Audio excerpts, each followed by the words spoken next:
So here's a good question, because I know people like to cut corners sometimes. What are the potential risks or challenges homeowners may face if they proceed with a renovation without obtaining the necessary permits?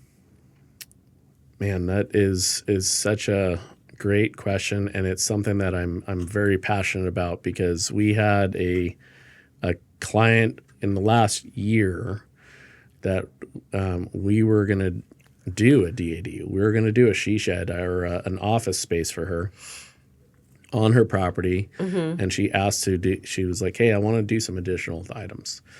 So the crazy part about it is that as I'm walking through and we're taking a look at her home, I'm noticing items that I, as a general contractor, as my knowledge and just the eye that I have for what we do, was catching a lot of red flags in the home.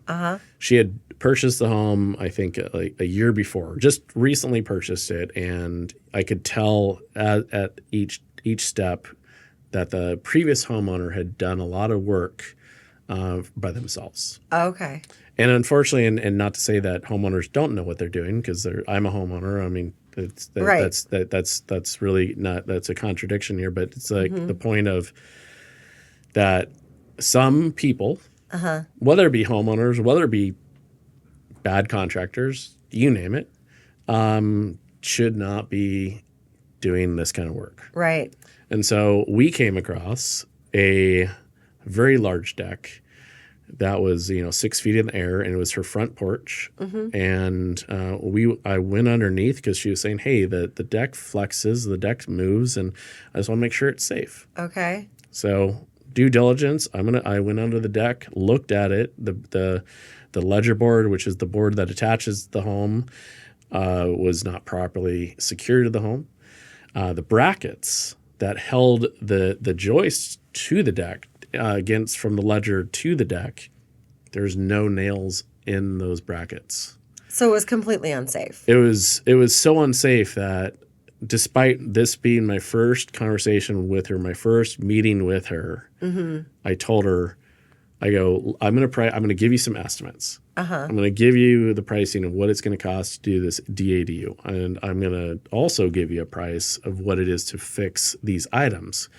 And I go, just do me a favor, because I'm not going to be able to sleep at night if you do this, or if I don't say this, I won't be able to sleep at night. Is do not have a lot of people on your deck. Like it's I don't know how bad it is, but at the same point, like, you're not going to tell me right now, hey, let me do the work. So I want to be. We have a process. Obviously, you need time to think about it. You know, whatever your budget might be, but priority-wise, we need to fix this. It's like an insurance claim almost, or something. I mean, it could have become one. It's even worse than that, to be honest, because it wasn't just a porch; it was a covered porch, and the roof. And I want to make this very, very quote unquote, like, it wasn't a realistic attachment to the house roof. It was a very poor job that was done by people who didn't know what they were doing, and the roof wasn't fully attached to the house either. Wow. So there you have this thousands of pounds of vaulted ceiling roof above this porch that is not attached either. That not only could it be an insurance claim, but it could easily have been death.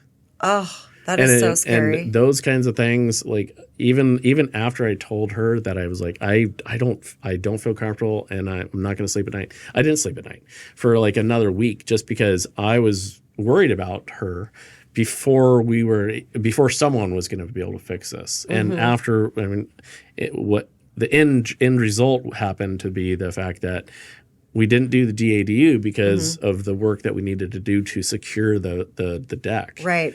I mean, the other part of the deck that I didn't mention yet is the fact that there's supposed to be posts and proper bracketry that will hold up the other side of the deck. And this thing was being held up by 2x4s and just sitting on themselves. It was a death trap. It really was. And so when you have homes that if you do the work and you know how to do the work, great, not a problem.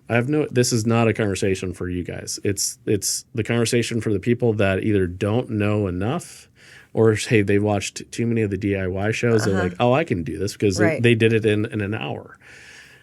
Please don't touch the home. And at the same point, that front porch, because it's attached to the home, should have been permitted. It wasn't permitted. She bought the home back, a year and a half ago or 2 years ago, when the market was just so crazy that Right. houses were maybe on the Flying market for off the like shelves. 2 days. Yeah. That she waived inspections, and She waived inspections. I was just going to ask. there was unfortunately Okay. so much that outside of that deck, there was just a lot of other issues in the home that she's now had to pay out of pocket because the homeowner was terrible. Okay. Yeah. Got it. Scary. That Scary. is scary.